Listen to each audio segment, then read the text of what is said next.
focused on her future. All of which you'll hear directly from her. It gives me great pleasure to introduce to you the Young Woman of the Year 2019 Boys and Girls Club Smartgirl, Chastity Gonzalez.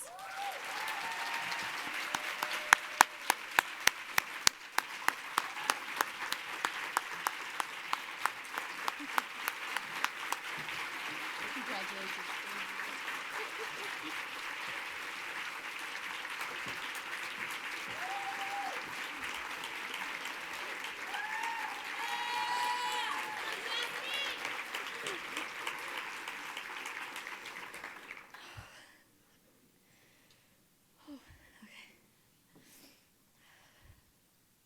Good afternoon, ladies and gentlemen.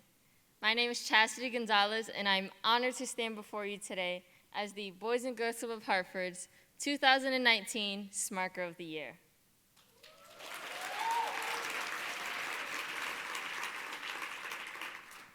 I want to take a moment to recognize my fellow Smart Girls here with me today. Paris, Tatiana, Aliana, Angelina, Paige, Sashoy, and Malaysia. I am proud to share this honor with you all. I cannot imagine where my life would be and who I would be as a person today were it not for the Boys and Girls Club of Hartford. In July of 2003, a month after her high school graduation from Buckley High School in Hartford, my mom gave birth to me. I have come to learn that being the child of teen parents made it more likely that I would drop out of school, become a teen mom myself, or need public assistance. Instead, I stand before you as a 16-year-old high school junior who will be the first member of her family to attend college.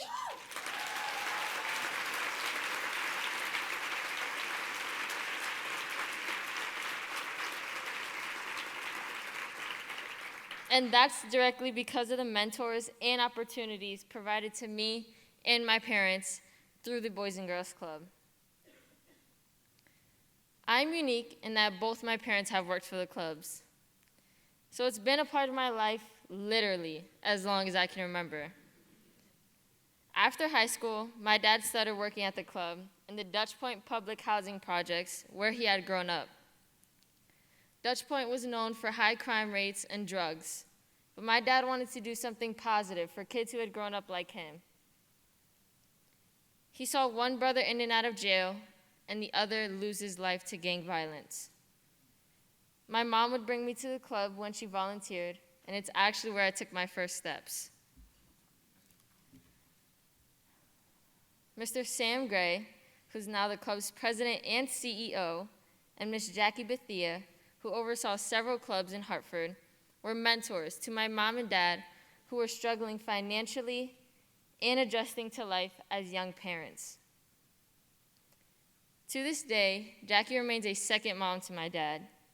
She helped provide guidance, supplied basic needs like diapers and formula, and helped find job opportunities that not only changed the direction of my life, but my parents as well.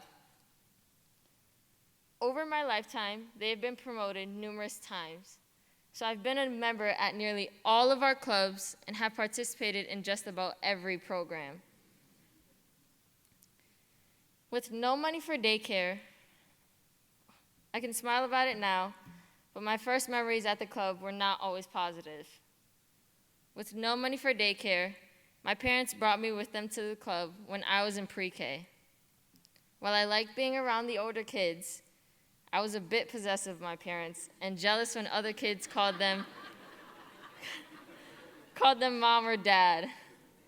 In those moments, I would latch on to my parents' legs as if to stake my claim. In kindergarten, Miss Christina made me an honorary cheerleader of the Southwest Sweethearts. Even though I was officially too young to be on the team, it made me feel special. I enjoyed cheering on the basketball players, but wanted in on the action. The next season, my dad let me play biddy basketball, where I was the only girl on the team.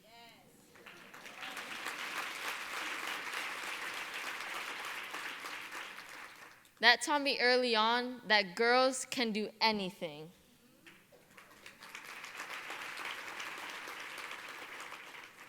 I started attending the Asylum Hill Club.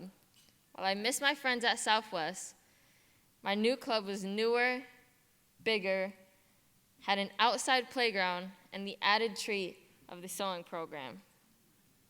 I am very glad the women from the sewing program were just honored. They may not know it, but they had a big impact on me.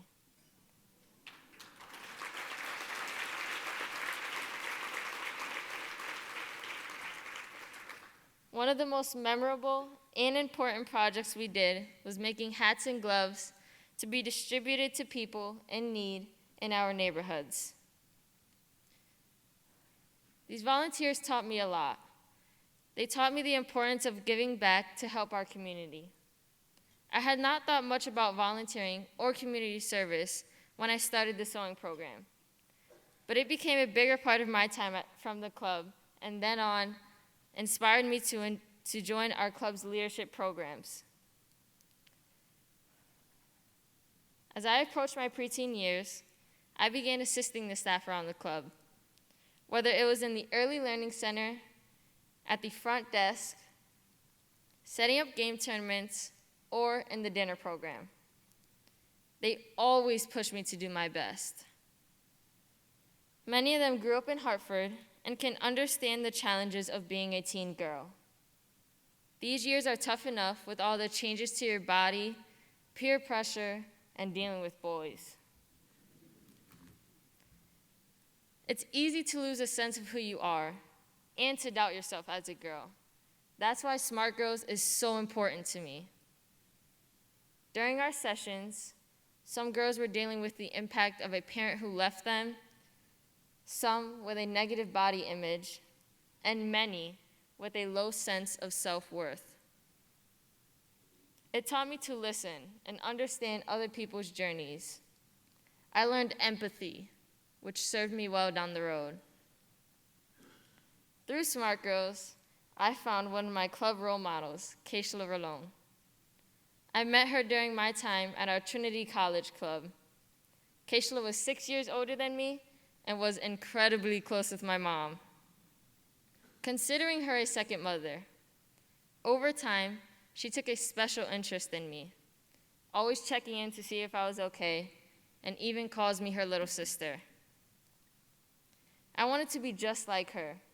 She did everything at the club and always made honors in school.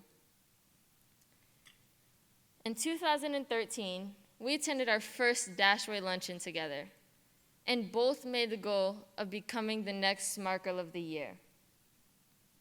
In 2014, Keishla achieved that goal. Watching her share her story made me so happy. That day, I dreamed of being in her shoes on that stage, and it feels unreal to be living it. I'm happy to have her here with me today to share this moment.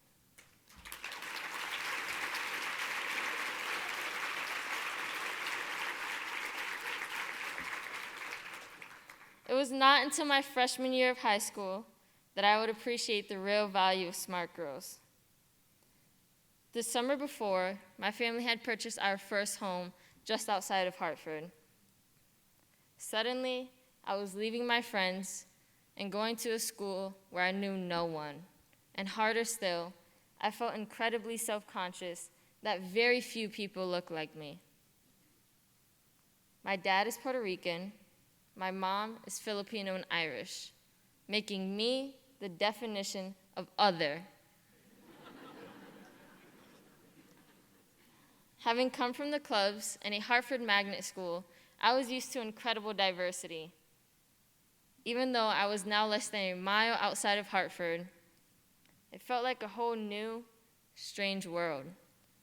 I just wanted to make some new friends and try my best to fit in. In the first 2 weeks of school, my English teacher introduced the book To Kill a Mockingbird.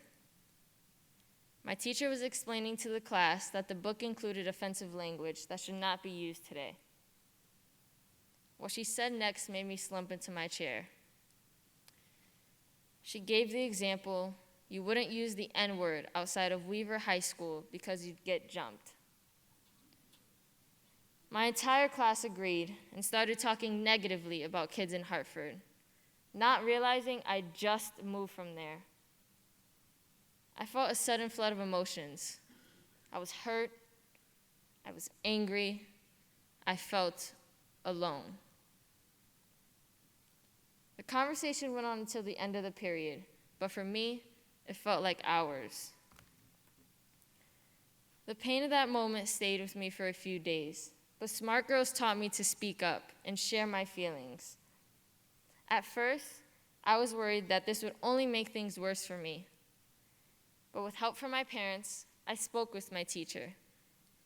She apologized repeatedly for her poor choice of words and assured me it wouldn't happen again. I went to Trinity, my second home, to escape and see some familiar faces. Even though our club is small in size, it makes up for it in heart. No matter how bad my day is, going to Trinity always puts a smile on my face. Ms. Hilda and Ms. T had already heard about the situation from my mom, and ultimately, they told me the truth. That unfortunately, I may encounter more of these situations throughout life, but to remain strong and speak up. I went from feeling small and weak to now being strong and empowered. A quote from L.R. Noss's 2,000 Kisses a Day that helped me during this time reads, "It is not our job to toughen our children to face a cruel and heartless world. It's our job to raise children who will make the world a little less cruel and heartless." When I graduate next school year, I plan to attend the University of Connecticut or Southern Connecticut State University to pursue a career in early childhood education and teach here in Hartford.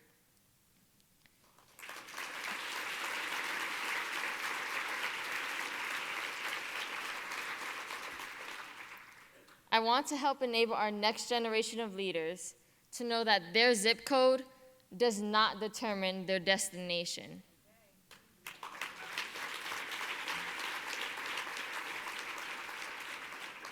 It takes a village to raise a child. I'm lucky that my village includes some of the best Boys and Girls Club mentors here with me today. Miss Sophie, Miss T, Miss Julie, Mr. Sam, Mr. Joe, Miss Stacy, Miss Ashley, Miss Amy, Miss Candy, Miss Sandra, and Coach Dawn. Thank you all for being there for me along my club journey. To my mom and dad, I love you both to the moon and back. You have both sacrificed a lot in your lives, so I wouldn't have to sacrifice anything in mine.